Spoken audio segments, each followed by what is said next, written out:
और ये वड़ों का बैटर है, ज़बरदस्त किराक चटनी। Hello guys, good afternoon.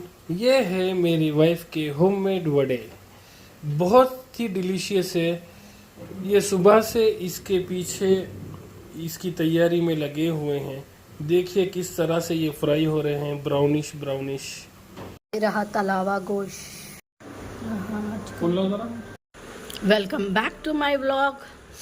देखिए ये मेरे हस्बैंड का स्नैक्स है, ऑफिस को लेकर जाने वाले टिफ़िन में बड़े स्नैक्स, टमाटर की चटनी, तला हुआ गोश्त, राइस। कितने ज़बरदस्त तले गए।